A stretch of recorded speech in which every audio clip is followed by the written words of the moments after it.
अहिंसा तीर्थ प्रणेता,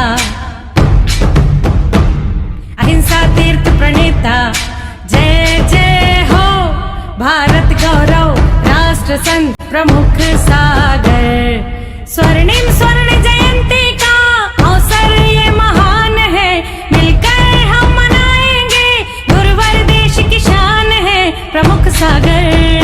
जय हो गुरुवर प्रमुख सागर, जय हो गुरुवर।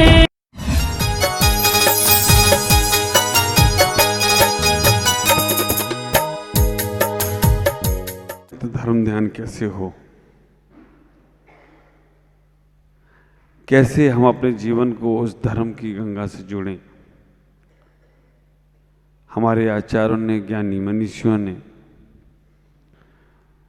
हमको बता दिया है, अगर नेचुरल धर्म जीना है तो दो चीजों से मुक्ति पाना पड़ेगी, एक लोभ और एक भय। जब तक तुम्हारे मन में लोभ का धर्म चल रहा है तब तक टेंशन रहेगी। जब तक तुम्हारे मन में भय के कारण से धर्म ध्यान कर रहे हो तब तक टेंशन रहेगी।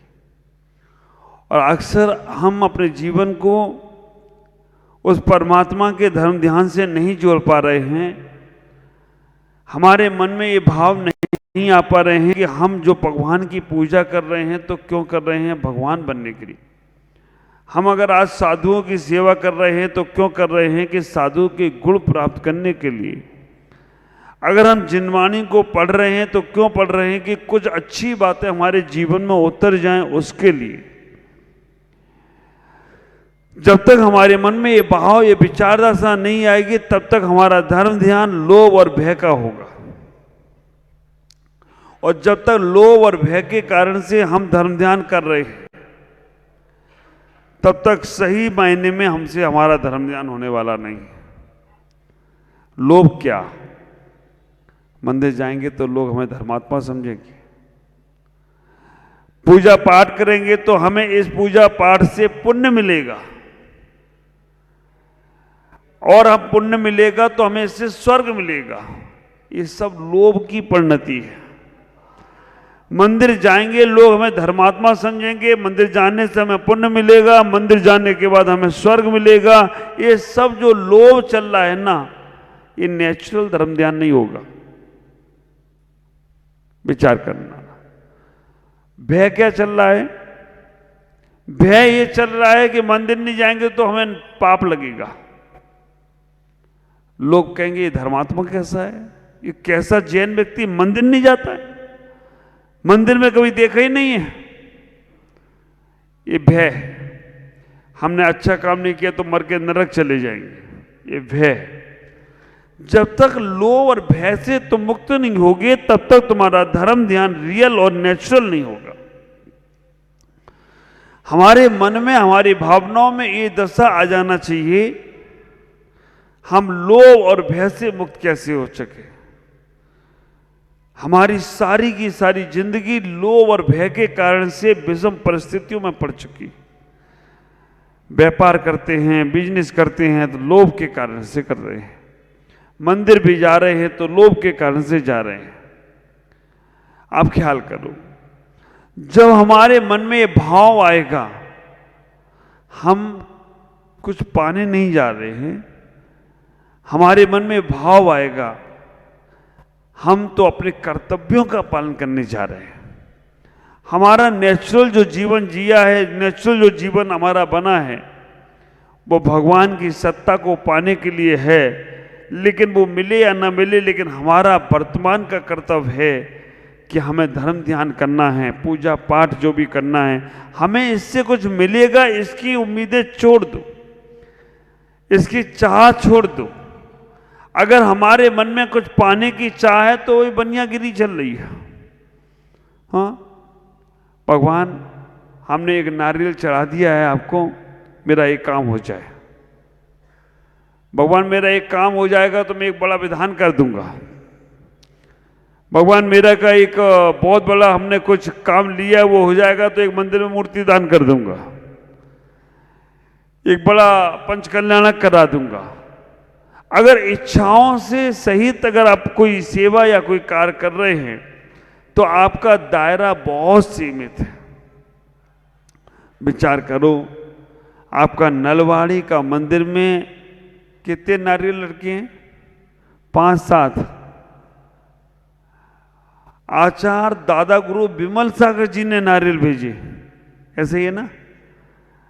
आप विचार करो कब भेजे होंगे, क्योंकि मेरा इस शरीर का संयम में जब जन्म हुआ था उस दिन उनकी समाधि का दिन था। 1994 में 29 दिसंबर को जब मैंने उनका समाधि उस दिन हुई, उसी दिन मैंने घर छोड़ा था। तो 30 साल तो हो गए।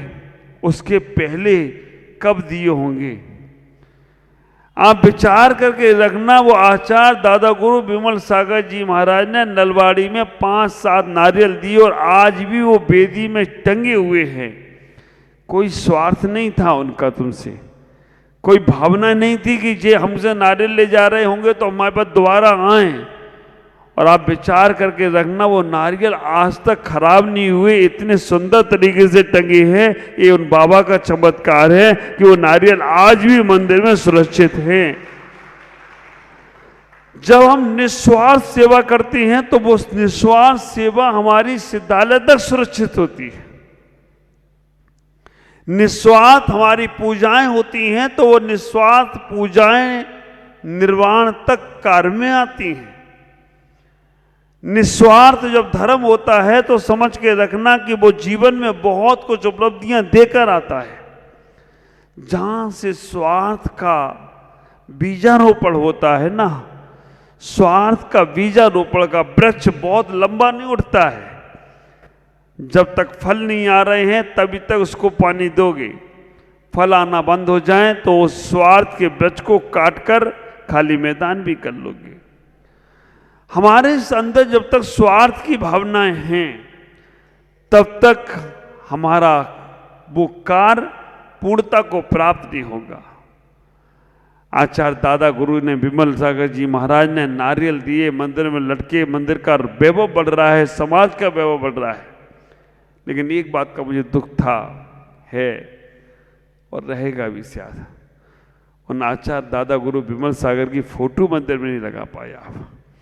आप विचार करके रखना, उनका इतना बड़ा नारियल का आशीर्वाद हमारे पास है, लेकिन कितनी तुम लोग सोच विचार करते हो। एक संत की फोटो लगाने के लिए तुम्हारी मीटिंगें होती हैं, तुम्हारे अंदर ये होता है कि नहीं यहाँ पर नहीं लगेगा, यहाँ पे ये नहीं होगा, वहाँ नहीं होगा। आप विचार करो, पूर्वोत्तर में जो साधु आ रहे हैं कितने पुण्य तुम्हारे होंगे। उनका अगर किसी का फोटो मंदिर में लग जाए तो समाज में मीटिंग हो जाती है। कैसे तुम उन साधुओं को अपने दिलों में रख पाओगे जिनको दीवार पर ही नहीं रख पा रहे हो? हाँ महाराज, हम दीवार पर नहीं रखते, हम तो दिल में रखते हैं। वारी तुम्हारी बुद्धि, बाहर नहीं दिखाते, अंदर ही दिखाते हैं। हाँ, आप विचार करके रखो, ये हमारे अंदर बाह्य में जो दिखता है न संयम, अगर द्रव संयम नहीं होना तो अंदर का संयम कल्याण में कारण नहीं बनेगा। मन में ऐसे विचार आया, मैंने कहा एक बार इनको जरूर बोलूंगा कि दादा गुरु जिन्होंने तुम्हारे जीवन में इतना किया, आप ख्याल करो, मेरे आचार्य भगवान गुरुदेव पुष्पदंत सागर जी महाराज, आचार्य प्रसन्न सागर जी महाराज ने इस नलवाड़ी में चातुर्मास किया था। वो चातुर्मास कितना सुपर, पूरे आसपास के लोग उस चातुर्मास में आए थे। कितना अच्छा चातुर्मास था। तुम इनका भी एक फोटो नहीं लगा पाए। उसमें भी तुम्हारी मीटिंगें चलती रहती हैं कि कैसे करेंगे, हटाओ इनको, हटाओ उनको। आप दीवार पे नहीं लगा पा रहे हो तो दिल में कहाँ से लगाई होगी?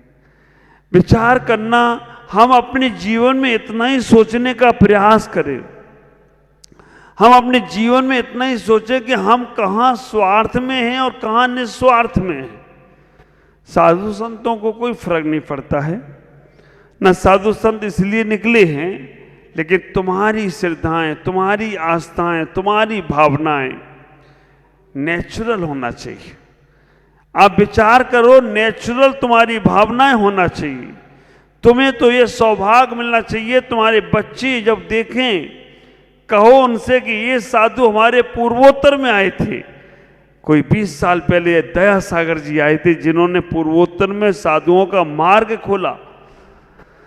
हाँ, जिन्होंने देखा होगा, बाकी के जो हमारे बच्चे जो नहीं थे, युवा नहीं थे, उनको नहीं मालूम कौन से दया सागर थे, कौन से पुष्पदन सागर थे, कौन से प्रसन्न सागर थे, है ना। और हमारे जाने के बाद कौन से प्रमुख सागर थे जिन्होंने मंदिर में शिखर में मूर्तियां लगाई थी, लगा के कही महाराज हो गया काम हमारा, तो अब आप जाओ, रवाना हो जाओ। आप विचार करो, अपने आप इतना सोचना। फिर भी हमारे अंदर निस्वार्थ धर्म ध्यान होना चाहिए। लाभ लेने वाले तो ले ही रहे हैं, लेकिन जिनको लेना ही नहीं है वो बस टांग खींचने का काम करेंगे। ये कैसे लाभ ले रहा है, उसको कैसे नीचे गिराया जाए। कल होली का पर्व है। मैं कहूँगा, वैसे तो वो मेरे मंत्री जी ने बोल दिया महाराज कल सब आएंगे। क्यों? कल महाराज ये व्यवस्था है ना, सब आएंगे। कल तो ये व्यवस्था, सब आएंगे, उसकी चिंता नहीं है महाराज। ख्याल करो, भोजन केवल शरीर को तुम्हें संतुष्टि देगा, लेकिन जब भजन में गुरुओं के वचनों में पहुंचोगे ना, पता नहीं कौन सा वचन, कौन सी वाणी तुम्हारे जीवन को परिवर्तित कर दे। हमारे आचार्यों ने इसको कहा है देशना लब्धि। देशना लब्धि का मतलब है कि संतों की वाणी अगर कर्ण में जाती है और उस वाणी से, उस वचनों से थोड़ा भी परिवर्तन हो जाता है, मन चेंज हो जाता है, तो विचार करके रखना हमारा जीवन बदल जाता है, हमारे जन्म जन्म के पाप कट जाते हैं। हमें अपने जीवन को उस परम तत्व की ओर लेकर जाना है। टेंशन मुक्त संसार में से होना है, क्योंकि चारों तरफ बहुत आपाधापी है। चारों तरफ बहुत से लोग हैं जिनको करना भी नहीं है और करने भी नहीं देना है। अगर उनके भरोसे बैठे रहो तो आप कुछ नहीं कर सकते हो। ख्याल करो, एक सुक्ति है ना, कुछ भी करोगे तो एक डर बैठता है कि क्या कहेंगे लोग। कुछ भी करो, क्या कहेंगे लोग। लोग तो कहेंगे ही, अच्छा करो तो भी कहेंगे और बुरा करो तो भी कहेंगे। लोगों की दशा तो ये है, एक सेठ जी ने अपनी शादी में कहा कि शादी में जो बाराती आएंगे उनको हम अपने हाथों से नहीं देंगे गिफ्ट।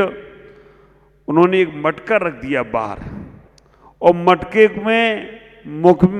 में हाथ डालो, जितने रतन आए उतने रतन लेके जाना, क्योंकि हम अपने हाथ से देंगे तो लोगों को लगेगा कि किसी को कम किसी को ज्यादा दे दिए। मटका रख दिया, जितने बाराती आते थे मटका भर में हाथ डालकर जितने रतन निकलते थे लेकर जाते थे। सब खुशी थे। चलो, हमें सेठ ने इतना मौका दिया, जाना तो है ही, लेके जाना। सेठ अपने हाथ से देता तो हमें अपने हाथ से, लेकिन वहां भी कहने वाले मिल गए, सेठ बड़ा कंजूस है। क्यों? मटके में इतना ही छेद में हाथ रख, इतना ही छेद वाला मटका का मुख रखा जिसमें एक ही हाथ जाए, दोनों हाथ जाने वाला नहीं रखा छेद। इतना कंजूस है। अब आप विचार करना कि तुम्हें कहीं हम राग द्वेष में ना पड़ जाए, इसलिए कहा कि ले जाओ। फिर भी नारायण श्री कृष्ण के साथ ऐसी घटना घटी। नारायण श्री कृष्ण ने कहा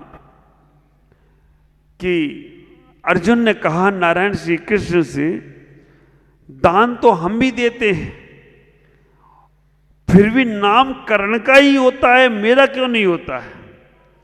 उन्होंने कहा ठीक है अर्जुन, तुम्हें मैंने इस सोने का पहाड़ दिया, जाओ इसे दान करके आओ, इसे दान करके आओ, गांव के सबको लोगों को देना।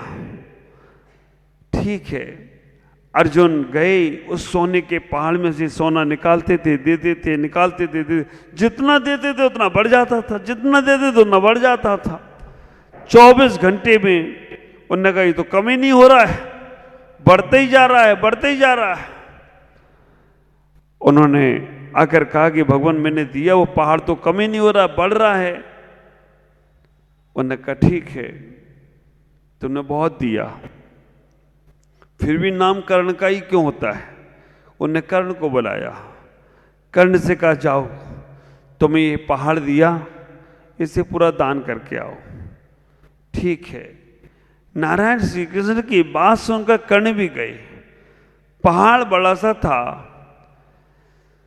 कर्ण ने पूरे गांव के लोगों को इकट्ठा किया और कहा जिसको जितना चाहिए ले जाओ, मैं अपने यहां से देने वाला नहीं हूं।